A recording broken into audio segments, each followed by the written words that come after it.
Olá, seja bem-vindo a mais um episódio do Pod Saúde Urgente. Eu sou Rosana Dulles, advogada especialista no direito da saúde e no direito das pessoas com deficiência. Hoje, a gente vai receber aqui para nossa conversa uma pessoa muito especial. É uma pessoa que eu tive que lutar um pouquinho para ela vir aqui, porque a gente teve um monte de contratempo, mas graças a Deus deu certo. Hoje a gente vai conversar então com uma mãe atípica. Ela também foi diagnosticada autista depois do diagnóstico da filha dela. Ela é fundadora presidente do projeto social Angelina Luz. Ela é a Érica Rocha. Olá. Olá, obrigada pelo convite. Imagina, é um prazer, um prazer. Quando eu comecei, assim, o Pod e comecei a botar o nome das pessoas, assim, tu foi um dos primeiros nomes que surgiu ali, porque eu sei que tu tem uma voz muito ativa, né, dentro aqui da cidade, da nossa sociedade mesmo, né, tu luta bravamente, né, para uma melhora na vida, né, das pessoas atípicas. Então, tu foi logo ali no início, assim, uma pessoa que eu disse, eu tenho que trazer a Érica. Fico feliz. E tivemos alguns obstáculos, né? Mas eu queria vir também, te assisto, te acompanho, né? Tanto no podcast, como eu sei a tua atuação, né, em busca dos acessos, dos direitos das pessoas com transtorno de espectro autista. E te admiro, a admiração é mútua. É mútua, que legal. Então, Érica, a gente teve esses contratempos, mas era só pra gente provar que a gente ia conseguir. Eu acho.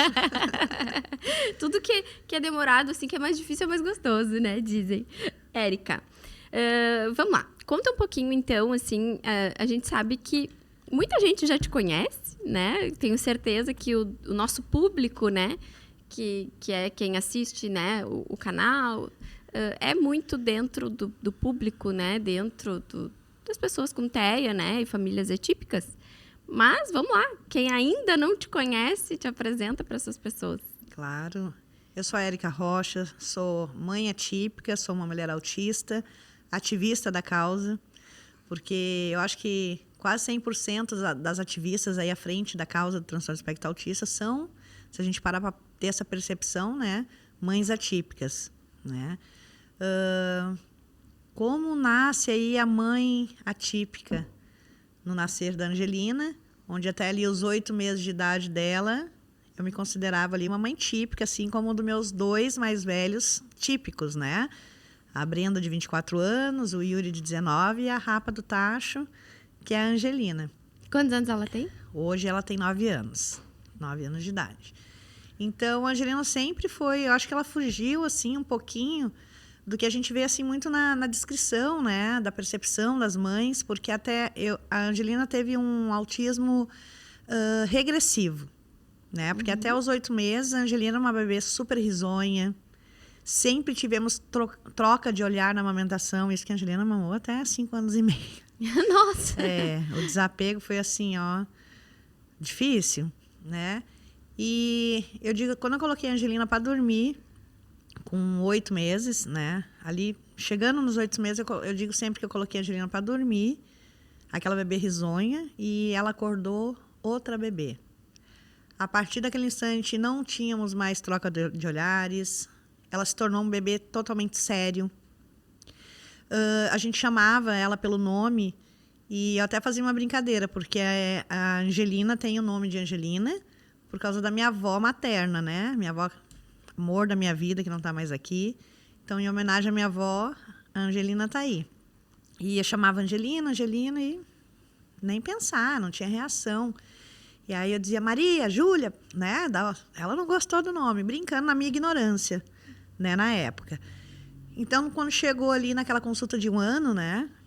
Que a gente vai lá consultar, eu digo que nessa jornada foi a primeira grande sorte que eu tive nessa caminhada, né? Porque eu não tenho muita sorte. A gente diz que a gente não tem muita sorte, mas na caminhada eu fui encontrando pessoas incríveis. Mas ali foi a primeira pessoa incrível que eu encontrei, que foi a doutora Fernanda. Infelizmente, hoje não temos mais os pediatras dentro dos postos de saúde, né? Uma perda enorme. Mas eu levei ali para a doutora Fernanda, que ali dentro da UBS, onde a gente é atendido, ela atendia como pediatra. Fora dali, neuropediatra. Então, foi uma sorte. Então, eu cheguei ali. Ah, ela teve um olhar já diferente. Sim. Porque eu já saí de casa com a Angelina no carrinho, né? Porque o posto é razoavelmente perto, empurrando a Angelina ali. Cheguei lá, que eu ia chegar para a doutora e falar assim, minha filha tem deficiência auditiva. Porque a gente caía a panela, ela não tinha reação de olhar para onde vinha o barulho. Né? Mas mesmo sem ela olhar, ela gritava, ela se desesperava com certos barulhos mais fortes. Só que a gente chamava e nada. Eu digo, ela tem problema, ela tem deficiência auditiva. Então eu cheguei para dizer, Fernanda, e aí eu cheguei lá, a Angelina ali no consultório, para lá e para cá, e a doutora prestando atenção, que eu chamava ela também dentro do consultório, né? E ela não tinha reação nenhuma. Então, naquele momento ali, e geralmente as consultas em posto de saúde é ali 15 minutos, quando muito estendido, 20. A gente ficou 1 hora dentro daquele consultório. Né? E eu, sem perceber, que a doutora já estava analisando toda a situação, só que eu não tinha o conhecimento sobre o TEA na época. Nenhum, 9 anos atrás, eu não entendia nada. Né? Eu acho que a gente começa a buscar, a estudar pós-diagnóstico, né? A grande maioria. E aquele dia a doutora fez alguns testes, eu lembro perfeitamente que tinha uns brinquedos de encaixe pedagógicos na prateleira, que ela pegou, colocou na mesa e tentava chamar a Angelina não ia. Mas ela sentou, então ela tirava o triângulo, o círculo, o quadrado, acho que ela fez aquela repetição umas 5 vezes e deixou tudo ali fora. E ela levantou e veio sentar na minha frente de novo. E aí a gente continuou a conversar, e eu tô de costa para a Angelina, que a mesa era aqui atrás, né? Naquela parte próxima à pia. E a Angelina foi lá e fez exatamente igualzinho ela. E ela fez. Então, aquele dia ali, a doutora falou assim, eu não posso fechar um diagnóstico aqui, mas eu vou te fazer o encaminhamento, isso era 2018. O encaminhamento porque 99,9% de chance que a tua filha é uma criança autista. E aí eu saí do consultório, isso é muito nítido na minha cabeça. Peguei o celular, óbvio, fui no YouTube e coloquei autista. O primeiro vídeo que apareceu foi hoje, minha amiga Andréa Werner, num vídeo dela falando do Theo, que tinha 4 anos de idade, né? Ela descrevia exatamente a minha filha. E a partir daquele momento, eu nunca mais parei de estudar, de buscar, né? Porque a gente, nas circunstâncias que a gente vive, a gente tem que se empoderar de conhecimento. E assim foi aquele belo dia na consulta de 1 ano que eu saí dali. E a tua vida mudou? Totalmente. Radicalmente. É um marco, né? Nítido, de um dia em que tudo mudou. Tudo mudou. Divisores de águas. Águas calmas que eu achava para revoltas, né? Porque não existe águas calmas nessa luta que a gente enfrenta diariamente. Não existe. Então foi a divisão das águas calmas para essa avalanche, né, de águas turvas. Sim.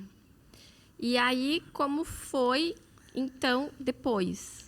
Como foi a semana seguinte, o mês seguinte a esse dia? Então, tu sabes que eu sempre... Hoje eu compreendo. Porque a gente escuta muito, né? Sair do luto para a luta, né? Que tem período de luta, que tem muita mãe que tem essa dificuldade de aceitar o diagnóstico. E eu me sentia fora da caixa porque eu não tive luto. Eu não passei por esse luto, sabe? E muitas vezes eu me autopunia por isso. Eu digo, mas será, né? Eu tinha que também ter sentido. E eu não tive esse sentimento de luto. Eu acho que eu não tive... Desculpa. Imagina. Porque desde aquele instante, eu lembro que eu passava de segunda a sexta-feira em porta de conselho tutelar, em porta de CRA, de CREAS, de Ministério Público, para buscar, né, intervenção terapêutica. Ela foi encaminhada no Sistema Gercom em 2018. A Angelina ficou 6 anos na fila do Sistema Gercom. A Angelina entrou no sistema só por judicialização. Então, ela perdeu ali todas as podas neurais, sem ter acesso, neuroplastia, entende? Então, era de segunda a sexta. Eu acho que o pessoal nem me aguentava mais. E não fazia. Nem assim. Zero. Então, eu digo que eu bati em todas as portas, todas, imagináveis, Todas. Eu eu bati na porta da PAI, Nazaré. Eu bati em todas as portas. Na Lígia Overbook, que é a escola especial, eu fui em todos os lugares, todos. E eu sempre tive aquela porta fechada. Eu sempre tive o não. E aí, nessa correria, a época, eu acho que não era nem Instagram, gente. Era Orkut naquela época, Facebook. Facebook, eu acho. Então, aí eu fui, quando eu ia ao posto de saúde, né, conversar com a doutora Fernanda, porque aí ela ficou o meu ponto de tudo, né, enquanto existia os pediatras ali dentro. Então, aí eu fui me encontrando com outras mães ali na recepção, ouvindo aquelas mães, e no andar da carruagem, estudando, porque eu digo, eu caminhei sozinha, eu nunca tive uma mão para segurar na minha e dizer assim, Érica, vai por aqui, porque não vai ser fácil. Mas por aqui tu vai encurtar um pouquinho o caminho, né? Não tive isso. Nem quem segurasse a minha mão, nem quem me direcionasse. Foi um caminho muito solitário. E foi aí que eu comecei a ver as outras mães e falar, por que eu não vou estender a mão?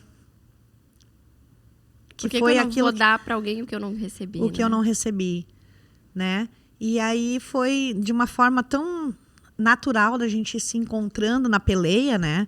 Na dor. Eu gostaria que a gente se encontrasse na alegria, mas não.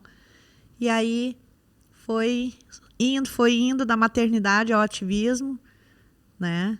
Esse encontro das mães de luta, né? Eu escuto de todas as mães com quem eu converso, seja aqui, seja no escritório, seja na minha vida, que nada como uma mãe para ajudar outra mãe, para acolher outra mãe. Porque eu, por exemplo, não sou mãe atípica, né? E isso é algo que me é questionado sempre. Porque parece que só quem que vive essa causa que poderia abraçar ela e se tornar ativista, enfim. Eu não sou, mas nem por isso eu não sinto, né?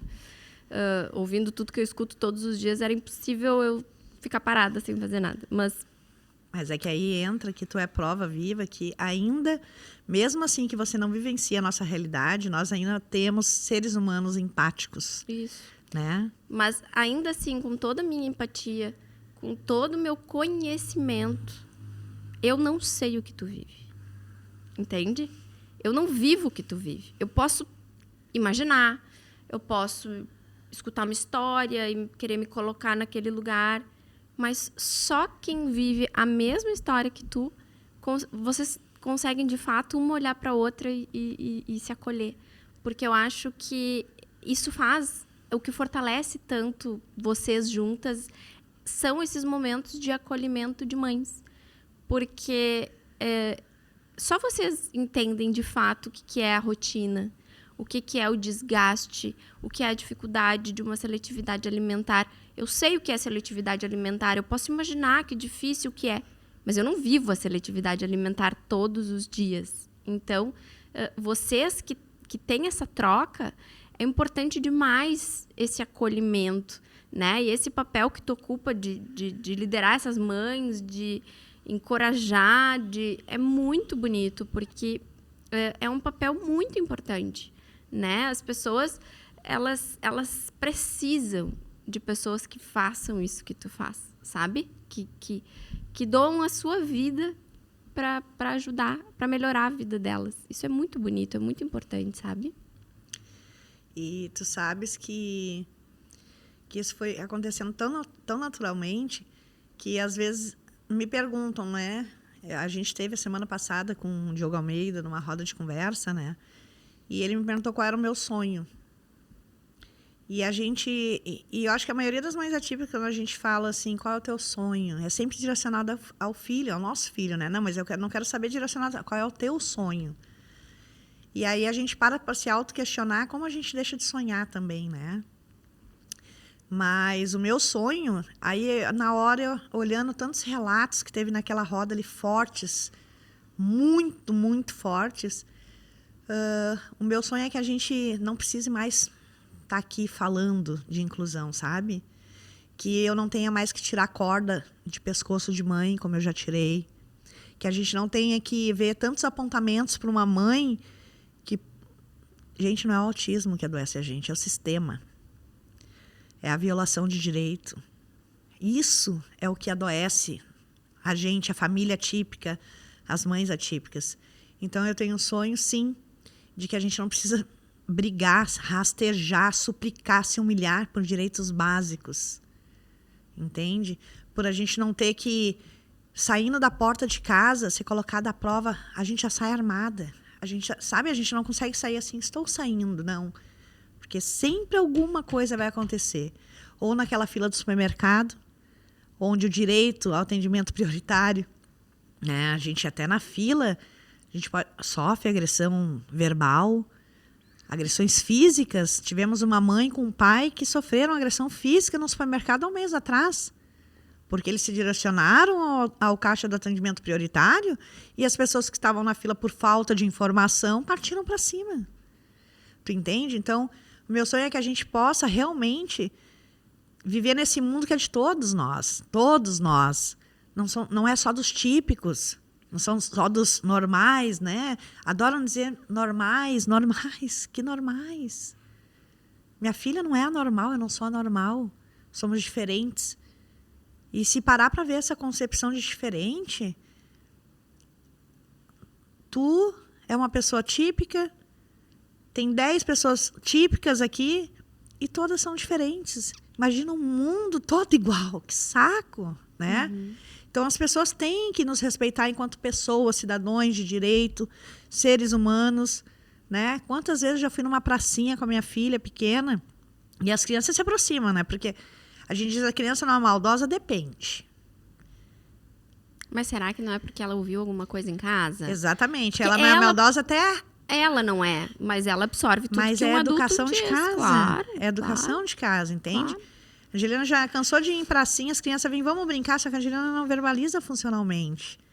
E aí eu explicava, e várias, não foi uma, duas, três vezes, várias vezes as mães vinham, sai de perto dessa menina esquisita. Não. Então, todas as vezes que a gente sai de casa, a gente já sai armado, porque alguma coisa vai acontecer. A gente não consegue sair em paz.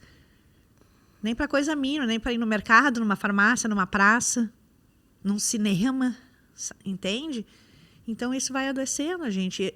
E esse mundo pertence a todos nós. E é uma pena que a gente tenha que estar reforçando isso todos os dias. Porque lutar por pertencimento e por existência, não tinha que ter essa luta, não tinha que existir. Isso não deveria existir. Pensando por esse olhar, óbvio que não. Então, esse é o meu sonho. E é triste porque como a gente convive com isso de uma forma tão intensa, a gente entende que vai ser um sonho mesmo, né?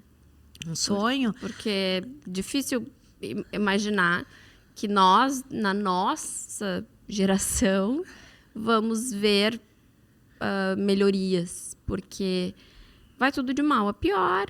Não é assim que a gente está vendo indícios de que as coisas vão melhorar, de que, né, como a gente conversava antes aqui, o que fazem? Criam o dia da mãe atípica. É isso que fazem. Nossa, agora temos um dia. Dia do quê, gente? O que muda de fato a vida dessas pessoas? Existir um dia, né? As medidas que são tomadas, assim, dentro do que eu vejo, nada mais é do que cortina de fumaça. Agora criamos um centro de referência em autismo. É uma cortina de fumaça. Eu já diria outra palavra. Nada mais é do que palanque político. Mas é tipo assim, tá aqui, ó. Tá entregue. Sim. Tá aqui o lugar. Primeiro, não acolhe nem 10% das crianças que precisariam estar ali. Acolhe mal acolhido, né? Um tratamento desrespeitoso com as pessoas, troca de profissional. Então, assim, mas tá aqui. Estou te dando. Ó, não queria um centro de referência? E agradece. E agradece. A gente ouviu isso muito da boca de vereadoras, inclusive dentro da Câmara de Vereadores de Porto Alegre. Pública, exatamente. Estava lá também. Ajoelha e agradece que vocês têm isso. Exatamente. Negativo. Não. Isso não é favor. Não. Isso é um direito. Outra coisa. O município, eu sempre digo e vou continuar repetindo. O município já sabia sim da existência da demanda das pessoas com autismo, porque tem ali o sistema GERCOM, e eles sabiam, se a minha filha é uma das que ficou ali 6 anos no sistema GERCOM, muitos outros, porque a gente tem... Numa ocasião, na Tribuna Popular do Autismo, creio que o ano passado, eu levei o Denilson comigo para cima da Tribuna Popular. Denilson, hoje com 19 anos, um menino autista, com síndrome de Down, com epilepsia. Nasceu sem o reto, colostomizado. Eu tive que brigar muito para ele conseguir uma cirurgia com 6 anos de idade, para reconstituir o reto. Eu levei lá para cima, não foi para expor ele. E com a mãe, eu levei ele à prova viva da negligência do município, da negligência do Estado. Um jovem autista com síndrome de Down, com outras comorbidades, nunca teve acesso à intervenção terapêutica, nunca teve acesso à escola, nunca teve acesso a nada a não ser as paredes, a prisão domiciliar. Como é que Denilson está hoje, depois da audiência pública? Na mesma coisa. Igual. A mesma coisa. E aquele ali é um dos inúmeros Denilsons.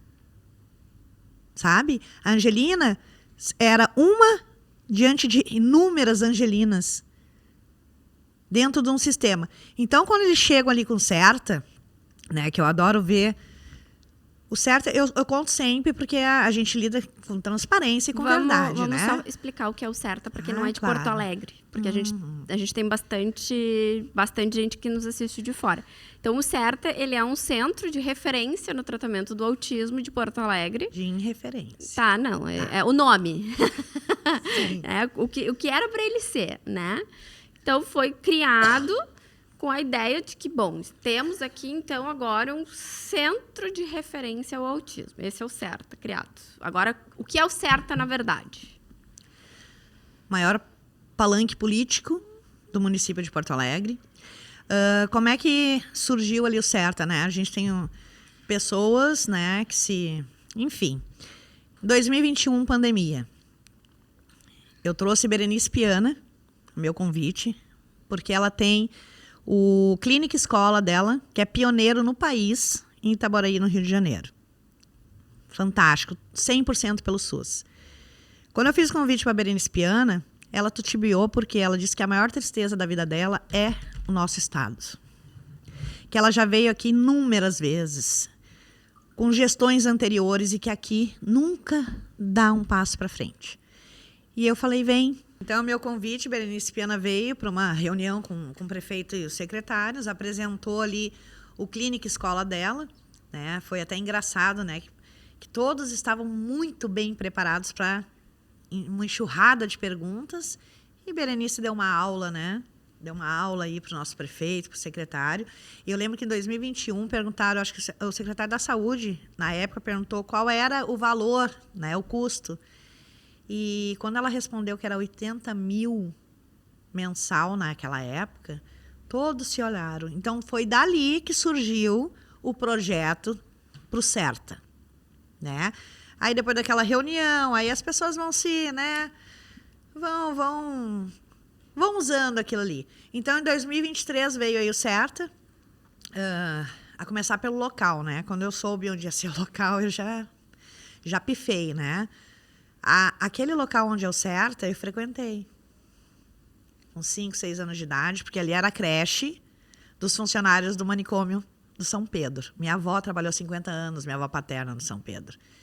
E não mudou nada ali. Até a Branca de Neve e os 7 Anões, que eram ali na frente, que não existem mais, né? Porque foram todos quebrados ali. É a mesma coisa. Acho que trocaram um piso e botaram as divisórias, onde fizeram aquelas salas minúsculas que tem lá, né? Só. Nada mudou. Até a pracinha que tem lá no fundo é a mesma, com os brinquedos centenários caindo aos pedaços. Mesmo local. Mas o porquê que eu não gostei do local? Poxa vida, tanto prédio, tantos imóveis muito maiores que aquele local que hoje é o Certa, que poderia atender uma demanda muito maior do que aquele local consegue atender, entende? Por que logo a creche do manicômio? O porquê do lado, e tem uma história, o São Pedro tem uma história, gente, entende? E do outro lado é a cadeia, né, das pessoas com transtornos mentais. Por que a gente ficou ali no meio? Aquilo ali entrou para mim, eu digo, não é possível. A gente está falando de muitos e muitos imóveis que poderiam ser usados, mas não, foi ali. Ali já começou. E aí a gente vai A Angelina entrou lá judicializada, né? E quando chega no CERTA, no Centro de Referência, tinha que trocar o nome ali, a gente começa a ver, né? Que aquilo ali é fictício. Totalmente fictício. Nós temos mães dentro do CERTA que entraram lá em 2023 e já estamos em 2025, que a criança só tem uma sessão de terapia, que é a psicopedagoga. Uma vez por semana, uma vez a cada 15 dias, uma vez por mês. A gente chega ali e tem que fazer avaliações. E a gente já calejada, né, conhecendo clínicas particulares, né, porque a gente vai girando para conhecer os locais. Então, tu entra lá no CERTA, tu fica 8, 9 meses em avaliação. Então, a criança sai quando é judicializado, né? Estava tendo intervenção terapêutica, e aí o judiciário manda para o CERTA. Chega no CERTA, ela para com a intervenção terapêutica. Eu sempre digo que é muito pior uma criança que tem acesso à intervenção terapêutica ter bruscamente isso interrompido do que aquela criança que nunca teve acesso. Acho que é muito mais prejudicial para quem para e para aquela pessoa que ainda não começou. Então, tu chega no CERTA, tu não tem terapia nenhuma durante meses. Só avaliação. Só avaliação. Avaliação. Tu tem que passar... tanto que eles avaliam, gente? Pois nada, então, a né? paciência das mães, eu acho. Né? É horrível, mas tem que rir, né? Pra não chorar, né? Então, tu fica em avaliação, acabou a avaliação, 8 meses. Eu vou dar bem um exemplo, bem da Angelina aqui, tá? A Angelina entrou lá, ficou 8 meses em avaliação. A Angelina fazia intervenção terapêutica. Acabou a avaliação, tu fica com teu filho em casa mais 3 meses, até eles fazerem um PTI. Depois, então aí já são quantos? 8, 9, 10, 11, quase um ano, né? Já dá pra ter ganhado outro filho nesse tempo que tu fica ali esperando sem intervenção terapêutica. Já tava 6 esperando na fila do GERCOM. Sim, então é sobre isso. Então aí depois tu espera o PTI, aí depois tu tem que esperar para ver os agendamentos, se tem horário, né? Então é sobre tudo isso. E aí quando vem um PTI que eles fazem ali, porque assim, tu entra em qualquer clínica especializada, tu entra com a mãe e a criança, tu passa por uma anamnese normal, né? Se a criança tem muita dificuldade, muito vínculo, ali na primeira sessão a mãe entra, depois a mãe vai saindo, né? E acabou, a partir da segunda, da terceira, já é intervenção terapêutica.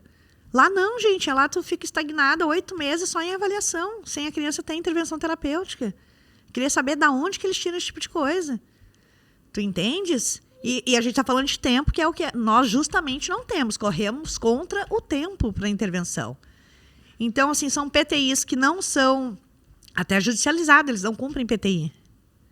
Aquelas mães que têm um pouco mais de conhecimento de informação que vai cobrar, aquelas mães...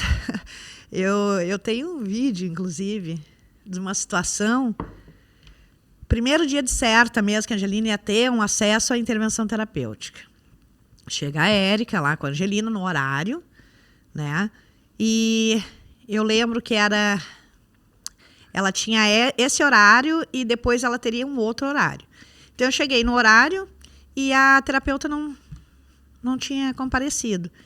Só que eu fiquei até de boa, entendeu? Eu tava entrando ali, fiquei de boa, eu só falei assim para ela, tem alguém da coordenação que eu gostaria de conversar, porque eu queria levar o quê para eles? Olha, não tem robô trabalhando aqui, mas quando acontecer alguma coisa assim, né? Avisem no WhatsApp, liga, olha, infelizmente a terapeuta não pôde comparecer, ok?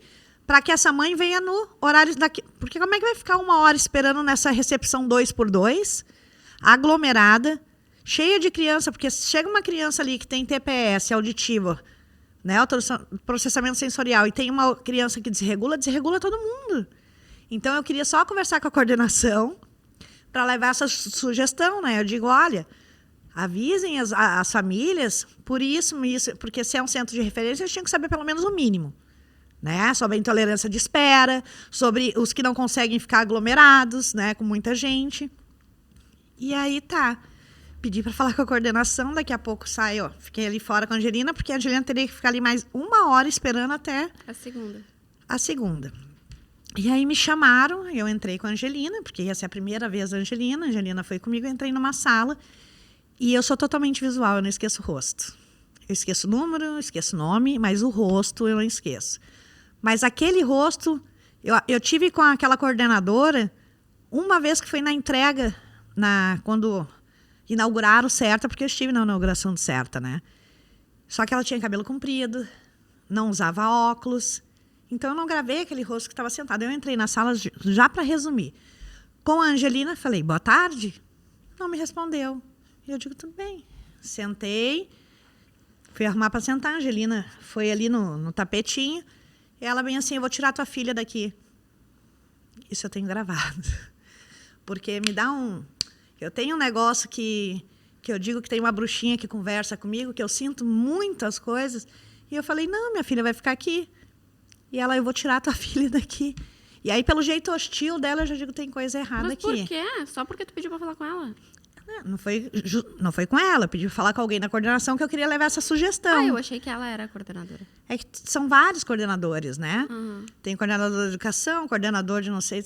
Hoje no CERTA, são 2, 3 coordenadores, né? E a nova diretora, que é a Josiara, que era da SMED. Ela está enquanto diretora. E aí ela levantou, foi no corredor e gritou, fulana de tal.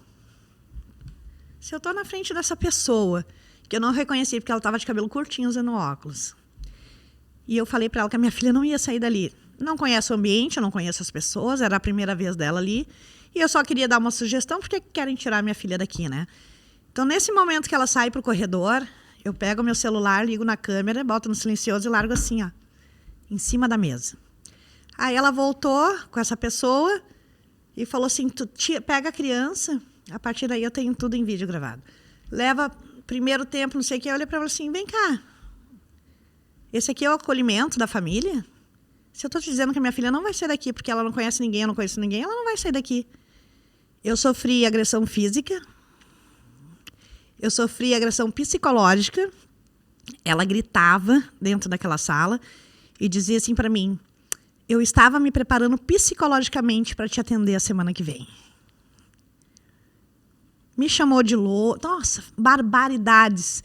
E a minha sorte é que eu gravei tudo em vídeo, porque as mães ali dentro, que vão lá retornando, que sabem a informação e que vão lá cobrar o direito dos filhos, elas são oprimidas lá dentro. Elas sofrem ameaças lá dentro. Elas ficam com medo de reclamar e eles tirarem o mínimo que elas têm lá dentro. Entende? Então, as mães ali sofrem violência psicológica todos os dias. Elas têm medo de cobrar e de perder o nada que elas têm ali. E isso eu tenho como provar. Forte, vídeo, prova. E se eu não tivesse como provar? O que é a palavra de uma mãe contra uma instituição? Nada. Porque eles invalidam o tempo inteiro a mãe atípica.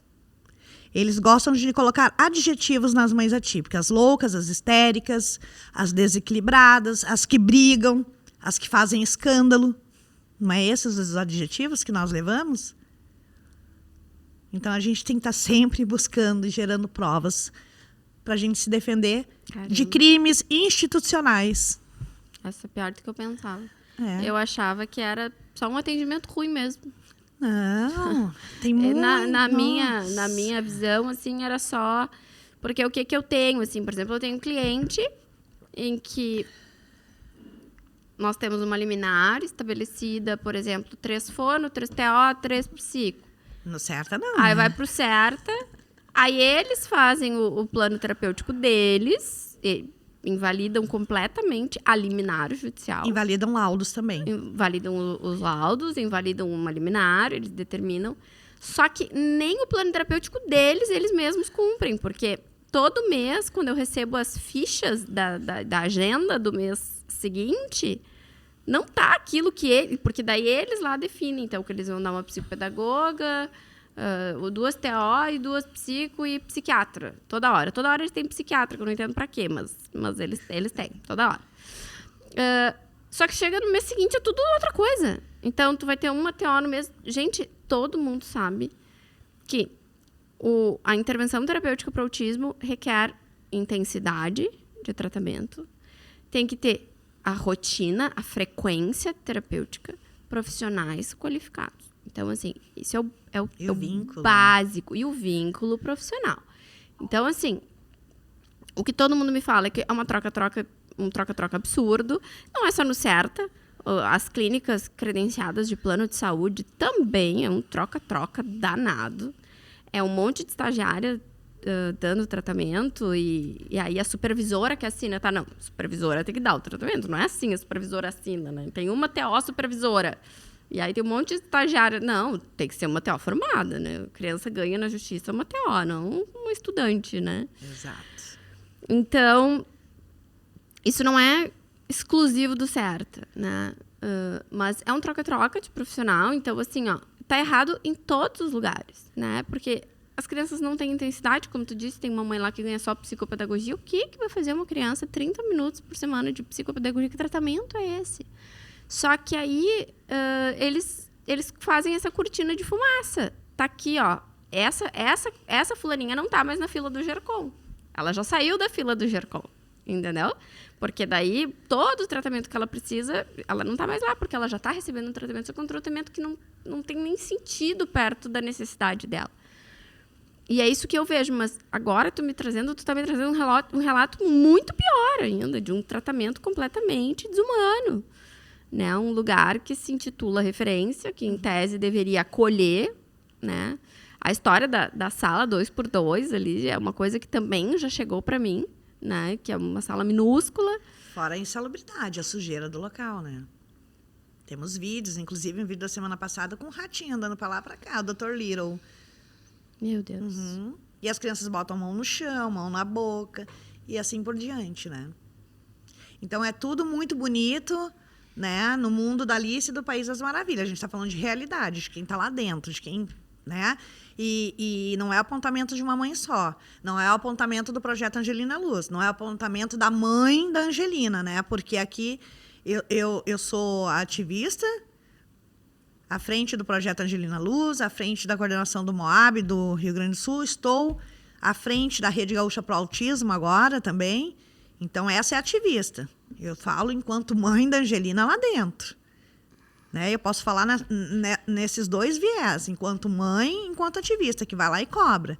Né? Eu lembro que na audiência pública, até então o ex-diretor, doutor Alceu Gomes, né, sentou lá na mesa, era a audiência pública do deputado Matheus, que trouxe, né, essa questão. E ali ele disse, não, eu quero passar a informação que nós entramos hoje, Certa hoje está no portal de transparência, porque eu muito cobrei, porque a gente está falando de dinheiro público. E eu não estou falando de 10 mil, de 50, a gente está falando de milhões. Milhões, fora de emendas, milhões de doação, milhões de tudo, né? Para não ter um brinquedo pedagógico lá dentro, porque sabe como é que são os brinquedos lá? São aquelas caixinhas organizadoras com um monte de cacaria ali dentro. Os tatame podre de sujo. Então, como é que um local desse recebeu milhões de reais, dinheiro público, emenda dinheiro público, e não tem sequer brinquedos pedagógicos? Entende? Então, eu cobrava, sim. Outra situação, antes do Natal, ano passado, isso tem até um pai gravou, encostou um caminhão lá que desceu mais de 10 televisões, 65 polegadas no Certa. Mais de 10 televisões para o Certa. Foi o quê? Presente para os funcionários? Porque televisão dentro, sabe? Não tem lógica. Isso foi questionado também. Prestação de conta. E eu estou até hoje procurando Certa no portal de transparência, como afirmou o doutor Alceu Gomes, e não consta, que vergonha. E numa audiência pública mentir dessa forma, entende? Então, sim, tem que ter fiscalização, mas aí o município, fiscalizando o município, fica meio estranho, né? Porque tem que ter prestação de contas. No momento que eles dizem que são assistidos como? Né? Aí eles colocam a presença lá no ESUAS, né? Tá, e aquela criança teve o quê ali? Porque tem criança que entra, desregula. Tem uma criança numa situação que uma mãe traz e outra ex-funcionária que trabalhava dentro do Certa desde da inauguração.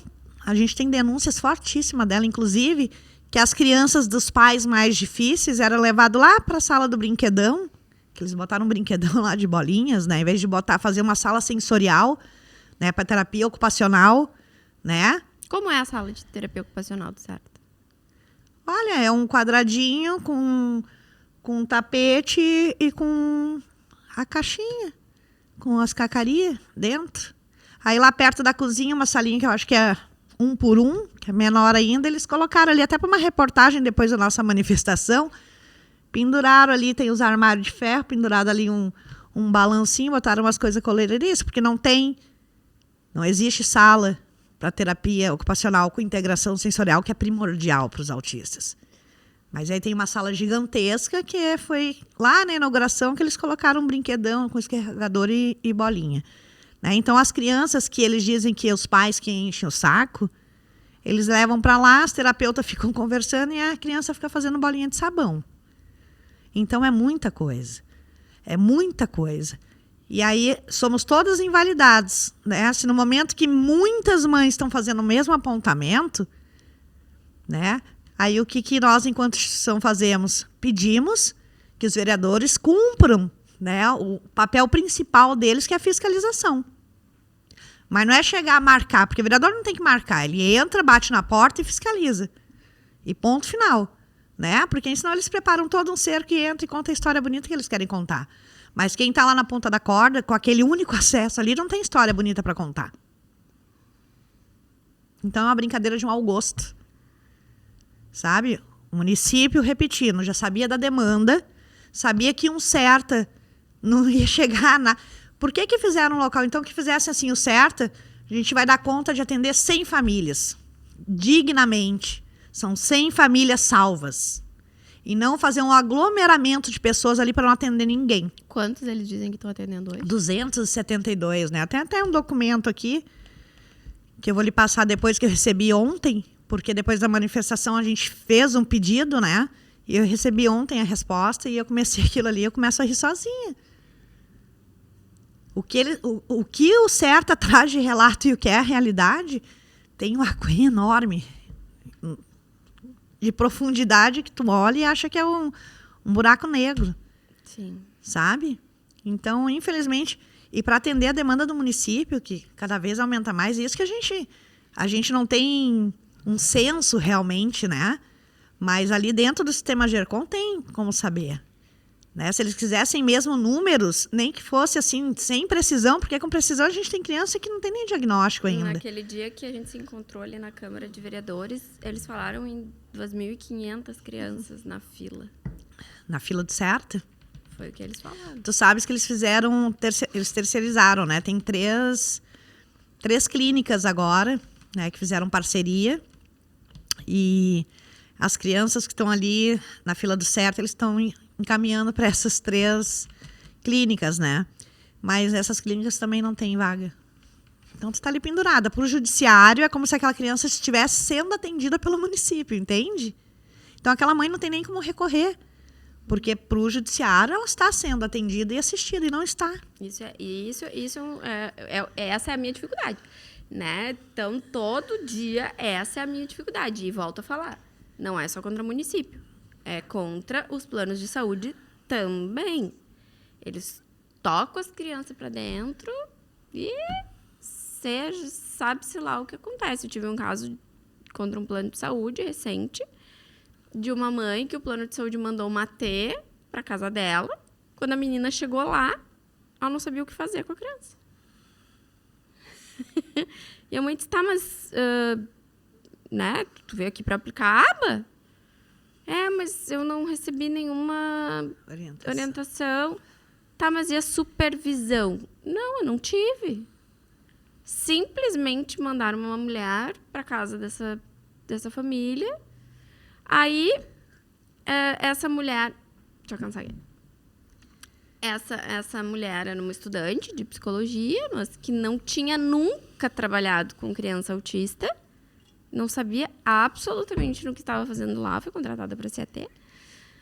Daí a mãe disse que ela foi uma semana e ela disse que ela mais atrapalhava do que ajudava. A mãe pediu para a mulher não ir mais. Aí ela começou a entrar em contato com a clínica. Até quando é que ela vai receber a supervisão? A gente ainda não tem data para supervisão. Como que manda uma pessoa para casa de outra, sem nenhum tipo de orientação, sem nenhum tipo de anamnese, sem nada. Simplesmente jogaram uma pessoa lá, que tinha feito um cursinho de um final de semana. de aba. Com a noção da internet, ali de 10 horinhas, 40. Então, né? tipo isso. E aí, mostra isso pro juiz. É difícil, porque eles estão dizendo, a gente tá mandando ela que não quer. E aí é o desafio. E aí eles não falam nada por escrito. E é um jogo de empurra. É difícil tu fazer essa prova judicial, sabe? Muito difícil. É um desafio enorme que a gente tem, assim, tanto conta... Eu tive um caso ontem que eu estava trabalhando num processo de um menino que é de Viamão. E, gente, eles mandaram o menino para Barra do Ribeiro, na PAI. Tu tem noção? O menino mora em Viamão. E aí ganhamos a liminar. Então tem que dar o tratamento. Então o município foi lá, ele teve a cara de pau de juntar um documento de que ele estava, então, fornecendo tratamento, porque ele mandou lá no dia 20 de julho a mãe começar a avaliação na PAI de Barra do Ribeiro. Então, assim, é por todos os lados, sabe? E aí, assim, o menino ganhou 20 horas de aba. Deu sorte esse. Ganhou aba, ganhou 3 fonos. Aba na PAI? Não, ele ganhou na justiça. Ah, tá. Na justiça. Na justiça ele ganhou, tá? Isso, processo. Tem decisão mandando dar. Sim. E aí passou o tempo, né? O município não forneceu, então eu pedi bloqueio de valores para que ele pudesse fazer numa instituição particular. E aí, nesse momento, veio o documento, então, dizendo que ele tinha sido marcado uma avaliação com psicólogo no dia 20 de julho. Tá, mas essa decisão é de maio. Primeiro, que a avaliação seria em julho. Tá, mas e o tratamento? Cadê o tratamento, gente? E é o cenário. Eles mandaram para Barra do Ribeiro. Então, tu imagina... É um cenário, assim, que é muito caótico. É muito caótico e é caótico em todos os lados. Por onde tu olha, é isso. É um cenário de bagunça. E aí é onde eu falo, essa cortina de fumaça.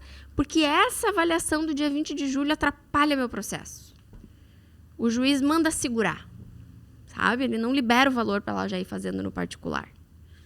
Porque tá ali, eles estão mostrando que vão cumprir. Aí é o que tu disse, eles te mandam uma avaliação, tu fica 9 meses em avaliação, que na verdade não é tratamento nenhum, e nisso eles vão enrolando. Tu já deve ter ido visitar, imagino eu, centros de adultos institucionalizados.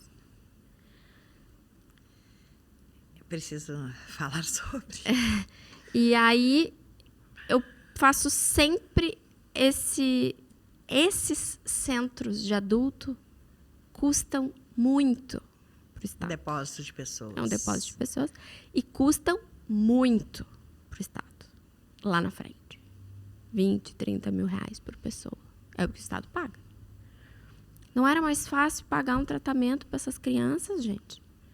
Deixa essas crianças se desenvolverem, se tornarem adultos funcionais, adultos que trabalham, que tenham uma vida individualizada, o mais independente possível, do que condenar, né? Como eu te contava um caso de um cliente em que simplesmente com 6, 7 anos de idade a pai disse que não tinha mais o que fazer com ele porque ele não se desenvolvia. E a juíza me disse, tem criança que não se desenvolve. Aí a ignorância também, né? Do judiciário, né? Porque aí eu entro com um questionamento. Essa criança não se desenvolvia? Não tem mais o que fazer por ela? Ou o método usado com essa criança não era o correto? É exatamente. Né? Essa foi a minha frase com ela. Vamos oportunizar. Vamos dar 20 horas de aba, que é o que a médica está pedindo, 20 horas de aba. Mas com um especialista de verdade, não, né? aba. De verdade. A não, ciência aba, com quem sabe aplicar a ciência. Não isso aí que eles dão. Vamos dar essa oportunidade. O menino fazia uma vez de TO por semana na PAI, 30 minutos.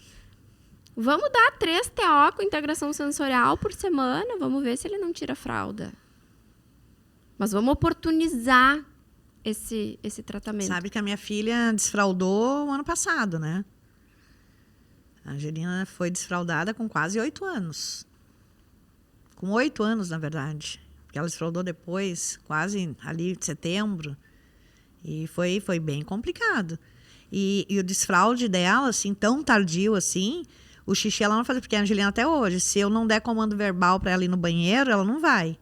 Então, nem para xixi. E também não tem escape. Né? Se eu não disser, Angelina, xixi, banheiro agora, ela fica o dia inteiro sem fazer o xixi, esperando o comando. Mas a dificuldade mais de desfraudar a Angelina foi com relação ao número 2, né? Porque por conta da seletividade alimentar severa dela, ela vai aos pés a cada 10, 11 dias. E dói muito, né? Então, eu também tive essa dificuldade, porque terapia nutricional pelo SUS, oi, né? É tudo um oi, um oi, um oi. O não acesso, mas é como tu disse. E eu falo muito sobre isso também, né? Vamos pegar aqui, porque muitos a gente fala só em criança, né? Mas do que adianta o diagnóstico precoce se junto não vem casado a intervenção precoce? Demagogia? Ter a lei do diagnóstico precoce, né? Tá aí a intervenção casada, né? Diagnóstico e intervenção, né? Para poder sim dar a chance dessa pessoa desenvolver e se tornar um adulto, quem sabe aí totalmente independente, ou que não precise de tanto suporte, né? E aí a gente parar de falar em espaços acumulativos de pessoas que não tiveram oportunidade nem olhar, que foram condenadas, que nem esse menino de 6 anos que está sendo condenado, e isso é inadmissível, condenar uma criança de 6 anos dizendo que não tem mais o que fazer, entende? No meu ouvido não consigo digerir esse tipo de coisa, do que fazer locais onde eles vão estar ali aglomerados, sendo sedados, medicados e tudo mais que acontece em locais como esse. E a gente poderia parar de falar em locais de aglomeração e virar a visão para as casas assistidas, né? Para cá, as casas assistidas para os adultos, né? Porque vai chegar um momento que o pai e a mãe, ou a mãe, né? Porque geralmente o pai pula a janela para comprar o cigarro depois do diagnóstico e não volta nunca mais, que a gente não vai permanecer. Infelizmente, não somos eternos. Eles vão ter ali a moradia assistida, né? O Instituto Pertence, eles fazem ali dentro um projeto muito bonito, sabia? De moradia. Eles levam ali os autistas para hotéis. Eles fizeram ali dentro salas como se fossem apartamentos para ir ensinando, sabe? Isso é muito legal. Então, em vez de condenar, deixa eles ter acesso àquilo que é por direito, que lá na frente, como tu disse, é muito menos gasto do que aquilo que tu pode injetar aqui para salvar a vida. Mas eles não estão nem aí pra gente, entende? Mas o não estar nem aí, uma hora esse preço vai chegar. Em algum momento esse preço chega. Pro Estado, porque pra gente já chegou, né? Pro Estado. Eu tô falando numa visão de política pública. Eles podem não estar nem aí, mas não adianta eles não estar nem aí. Tá batendo na porta deles. Exatamente. Então, assim, tu tá lá batendo na porta deles. Tem um monte de mãe batendo na porta deles. Então, tem um monte de mãe batendo no judiciário lá. Batendo. Né? A gente tá lá batendo por essas crianças. Porque a gente pode ouvir alguns absurdos, mas a gente segue lutando, né? Tu contou, antes da gente entrar aqui, numa situação de uma menina de uma perícia do INSS, porque a gente está aqui falando de tratamento de saúde, e a gente tem a outra ponta da tabela dessa. É o INSS e o BPC Loas. A gente falou pouco, os pais vão embora, a mãe fica sola, a mãe tem que parar de trabalhar para cuidar da criança, e aí a fonte de renda dessa mãe acaba virando o BPC Loas. E o BPC Loas é negado para todo mundo. Vamos lá, quantas pessoas tu poderia dizer, garanto que tu põe nos dedos, que conseguiram sem judicializar? É pouco, né? Me sobra quase a mão inteira, né? Então, assim, eles negam. Aí, ok, vão lá para a justiça. Então, assim, eu dentro da minha realidade, eu não consigo ver a vida da mãe atípica sem estar sempre envolvida com a justiça de alguma forma.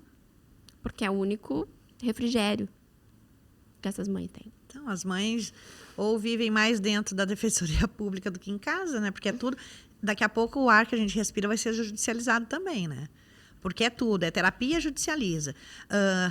Não vamos nem entrar na pauta da educação inclusiva, Não, que é a não, maior não. farsa. Judicializa. Isso aí- Monitor judicializa. INSS... E outra, é uma maldade tamanha que os peritos do INSS, além de invalidar laudos, né? Essa mãe em específico, né? Uma autícia nível 13 de suporte, com laudos muito bem feitos, elaborados, né? Porque hoje em dia, assim, ó, tem que estar bem feito e elaborado. Né? Uma exigência, mas aí tu tem que custear um particular, né? E a mãe tem que correr pedindo aqui, ali e lá, né? Porque a mãe não tem sequer o BPC ainda, tá correndo atrás, e esse BPC não é da mãe, é da pessoa com deficiência, é um direito da pessoa com deficiência, né? E quando essa pessoa com deficiência acessa esse benefício, gente, a mãe parece que começa a cumprir uma sentença, porque tu não pode mais ser profissional, tu tem que viver a tua maternidade atípica 24 horas, porque tu não pode buscar uma melhoria de nada. Aquela mãe que paga aluguel, luz, água, tem a comida, a fralda, a alimentação especial, medicação, vive como? Com salário mínimo. De que jeito que faz isso? Não, e aí vamos... E aí o benefício é do filho. É da pessoa Do com filho. deficiência, sim. Né? E aí essa mãe saiu. Ela saiu, ela não tem mais uma vida profissional, ela depende disso. E se acontece uma coisa com esse filho? Quando ela tá lá com 60, com 50, ela perde a renda o dela. benefício não é dela. E aí? Aí ela abdicou da vida inteira dela para cuidar desse filho. Por algum motivo acontece alguma coisa, ou ele casa, ele vai viver a vida dele, aí perde o benefício, ele vai trabalhar, sei lá. E ela? Abriu mão de qualquer oportunidade de ela ter trabalhado e ela não recebe nada. Exatamente. E as mães não têm coragem de trabalhar.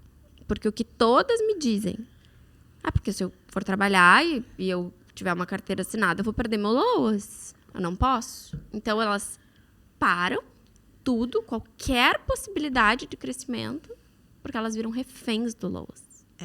Que é para um pouquinho além disso, né? Porque aquela mãe, vamos falar de uma grande parte, principalmente das que estão hoje dentro do acolhidas pelo projeto, né? As famílias em vulnerabilidade social.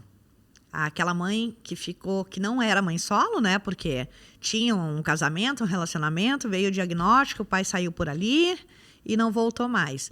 Então, ela não tem rede de apoio. Quem é que vai levar aquela criança numa terapia? Ou como é que ela vai lá na defensoria brigar por um direito? Ou como que faz isso? Como que aquela mãe vai trabalhar, vai deixar o filho aonde? Vai trancar dentro de casa sozinha? Como que a mãe... Qual é a mágica? Ou ela vai trocar a figurinha, ela vai ali arranjar um serviço para pagar alguém. Tu paga alguém para ficar na tua casa. Que alguém é esse que tu vai pagar, a não sei que tu tenha uma condição financeira muito bem boa, obrigado, que vai carregar teu filho para as terapias de um lado, para a escola do outro, porque aí vai para a escola, vai ficar 1 horinha, tu já vai ter que buscar e voltar para casa. Não tem como fazer essa mágica, entende? E não é porque... Eu tive dando uma palestra lá em Imbé, fui a convite do prefeito de Imbé, e eu tomei um choque. Por onde eu vou, eu tomo choque, né? Não queria tomar.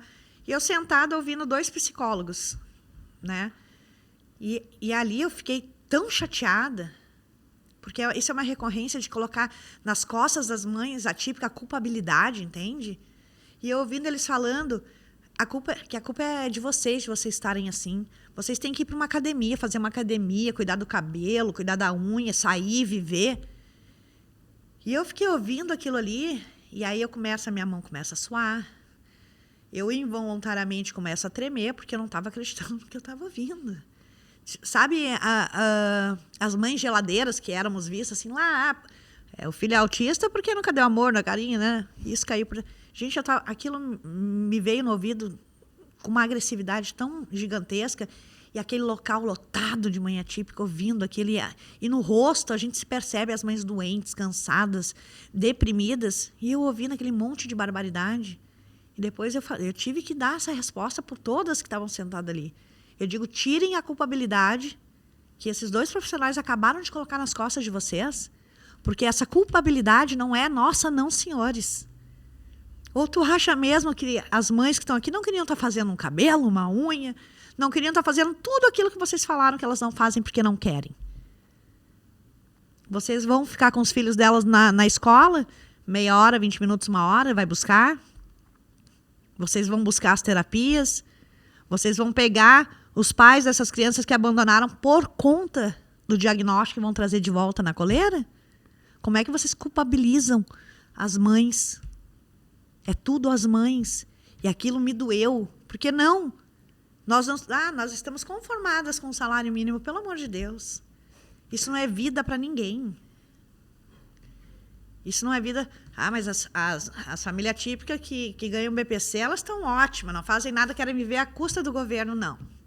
Sim, eles falam... Não. É uma frase que eu vejo seguido, né? O autismo está na moda porque querem ganhar benefício. Uau, qual é o benefício? Que benefício é esse, gente? Não, É muita coisa, sabe? É muita, muita coisa. E eu acho que aí a gente vê, né, Érica, a importância de pessoas como tu, que vai ali, sobe lá no palco, pega o microfone e mostra a verdade, né? E não deixa um profissional desse falar o que falou ali, né? Porque é o que acontece. A gente teve, acho que quase uns 4, 5 meses, talvez, um ministro do STJ que falou que as crianças iam abraçar árvores, debochando, né? E a gente precisa de pessoas que peitem, né? Que mostrem, que toca na cara, né?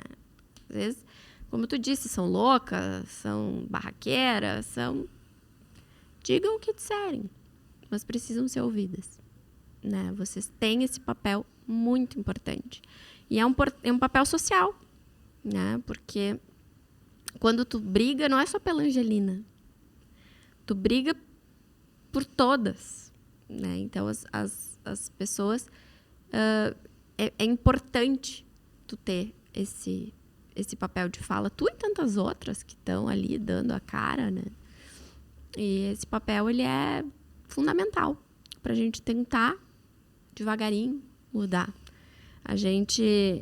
Eu falo que, seguidamente, assim, a gente está vendo um cenário horrível, né? Não vejo nada que possa melhorar, né? Porque a gente não está aqui, tipo, não, mas tá tendo esse projeto, vai acontecer aqui, tem um outro que está fazendo assim. A gente não vê, né? A gente vê só essas cortinas de fumaça, né? Só esses tapa-furo aí. É o que a gente vê. E a gente, ainda assim, tem que ver que a gente está evoluindo, né? Eu gravei com a Cláudia Zirbis há algum tempo atrás. E cito frequentemente aqui o que ela disse, porque talvez quem está me ouvindo agora não ouviu, né, naquele episódio. Quando o filho dela... Ela teve o diagnóstico do filho dela 15 anos atrás. E ela, dentro de uma condição de privilégio, né, conseguiu... Então, ela tinha os terapeutas, mas ela não tinha material em português para os terapeutas aplicarem. Porque, então, ela foi estudar, ela viu que queria que o filho dela fizesse Denver, aba, enfim. Então, ela pegava o material em inglês, ela traduzia e passava para a terapeuta aplicar, então, no filho dela. 15 anos atrás. Hoje, graças a Deus, a gente está cheia de aplicadora de aba e de Denver aí, de verdade, né? Já temos um material para essas pessoas se qualificarem e poderem aplicar. Só que a gente precisa começar agora um processo de ampliação disso, né? A gente precisa que mais pessoas tenham esse acesso, e não só os privilegiados, né? Esses são poucos, são muito poucos. E é importante a gente falar também do quanto esses tratamentos especializados, eles, de fato, desenvolvem essas crianças. A gente não está aqui falando de uma utopia, até parece. Não, é uma verdade, ciência. Evolui mesmo. Se a criança começar cedo, se ela tiver acesso a um tratamento intensivo, com profissionais qualificados, as crianças evoluem muito mesmo. Às vezes, alguns médicos falam, saiu de um nível 3 para um nível 1. Aí algumas pessoas, mas não é assim com todo mundo. Claro que não, mas é muito possível isso. E a gente tem que seguir lutando por isso. É o que tu faz, do teu jeito, é o que eu faço do meu jeito, né? Cada uma com as atribuições que a vida lhe deu, mas é isso. É lutar para que mais pessoas tenham acesso a isso, né? E quando se coloca em questão essa da transição do autista dentro dos níveis de suporte, eu vou citar aqui o Edinho, filho da Fátima Dequante, né? Autista nível 3 de suporte, hoje é nível 1 de suporte, né? E quando a gente fala assim, até as pessoas que têm mais condições, sabe? Que a gente tem as amizades das pessoas que não estão aqui, né, no mesmo chão que a gente, elas também passam o maior perrengue. Maior perrengue para arcar um plano de saúde, as coparticipação e tudo. As pessoas também não têm vive ele trabalhando para poder arcar, sabe, com aquilo ali. Não é só a gente em vulnerabilidade social, a gente passa um perrengue que, olha... A gente tem família que eu tenho consciência que se eu não chegar, que aí entra a parte do assistencialismo, né? Que a gente estava conversando também, né? Sobre ensinar, né, a plantar para poder colher em vez de só entregar semente. Mas eu tenho a consciência de que tem que entregar semente. Que eu preciso entregar aquela cesta sabendo que tem o arroz, feijão, a massa, o extrato, o óleo, o sal e o café. E cadê a fruta? E cadê a mistura? E cadê o pão? E cadê o leite? Mas que se eu não levar aquilo, elas não vão ter nem aquilo ali. Tu entende? Então, eu sei como é que é essa parte da vulnerabilidade social, mas também a dificuldade das pessoas que têm um poder aquisitivo maior, que passam perrengue também. Então, é por isso que a gente fala, assim, a luta, ela é de todos.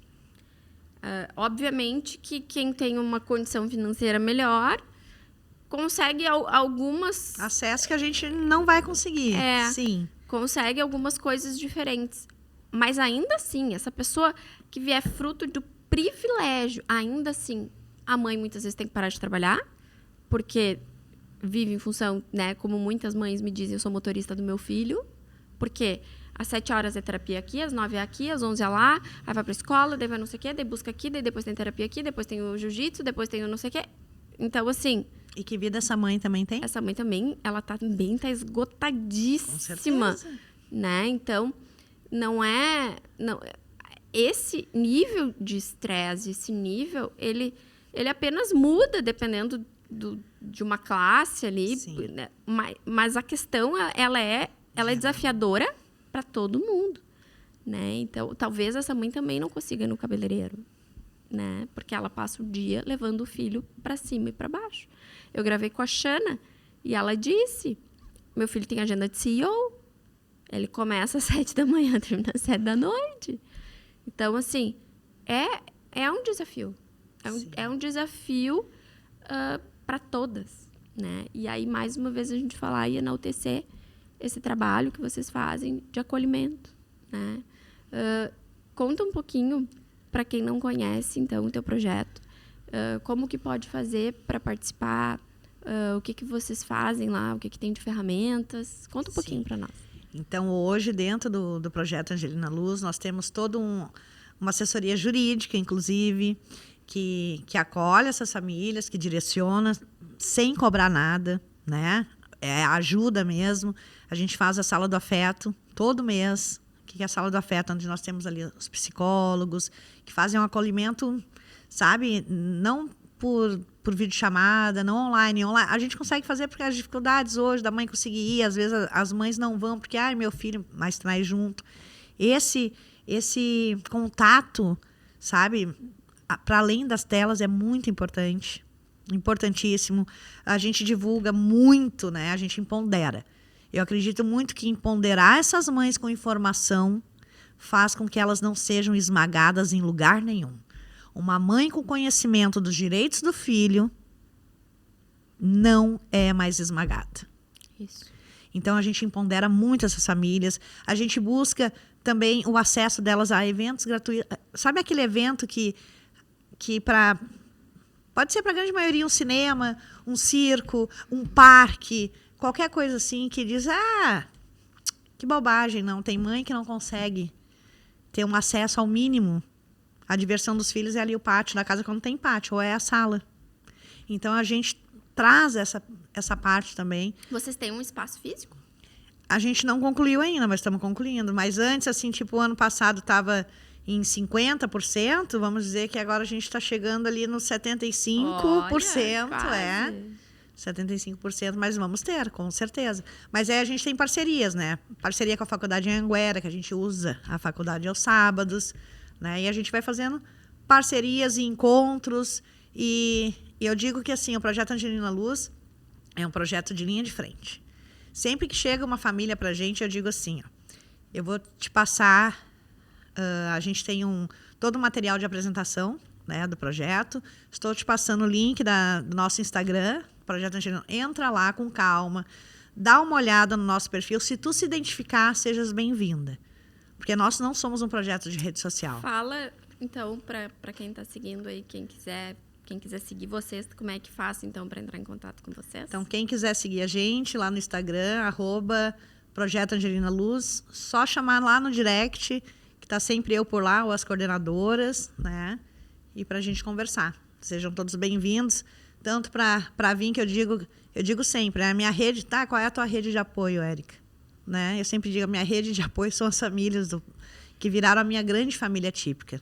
Essa é a verdade. Então, são todos super bem-vindos, né? Para vir fortalecer, pegar na mão, porque o Projeto Angelina Luz acaba se tornando uma grande família típica, cada um com a sua particularidade, com o seu jeito. Então, é só procurar a gente, se precisar de ajuda, direcionamento, a gente está sempre aí para acolher, direcionar, para ser ouvido, para ser ombro, sempre. Que legal. Érica, é uma pena, eu quero que tu volte, porque tem muita coisa que a gente não falou, né? E não dá para falar tudo numa hora só, né? Sim. Obrigada pela tua presença, obrigada pela tua fala. Ela é uma fala forte, ela é uma fala importante. É importante as pessoas verem o que é, de fato, a realidade do que vocês vivem. Eu sempre finalizo os episódios fazendo uma perguntinha final. Tenho certeza que para ti vai ser fácil. O que tu faria, o que tu diria agora para uma família que acabou de receber o diagnóstico e te pede ajuda? Eu falaria para elas que o diagnóstico não é o bicho-papão, que o diagnóstico dos nossos filhos não faz deles menos que ninguém, que se empoderem de informações, que se preparem para a luta. O caminho não é fácil, né? Mas que o amor, essa pessoa que a gente gerou no ventre, a gente vai continuar amando para além de um diagnóstico, porque isso não define os nossos filhos.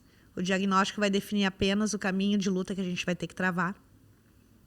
E nós temos, para não se esquecerem que nós temos a maior arma e mais potente do mundo, que é o amor incondicional pelos nossos filhos. Que lindo. Obrigada. Obrigada a você. Gente, então tá. Esse foi um super episódio com a Érica. Obrigada por quem esteve aí conosco, nos assistindo. Se você gostou, curte, comenta, compartilha. Te inscreve no canal, porque, de repente, o próximo vídeo, que é exatamente aquele que tu tem que ouvir, tu vai perder. Então, te inscreve, porque daí tu vai ser avisado sempre que sair um vídeo novo, toda terça-feira, às 19 horas. Até a semana que vem. Te aguardo. Tchau, tchau.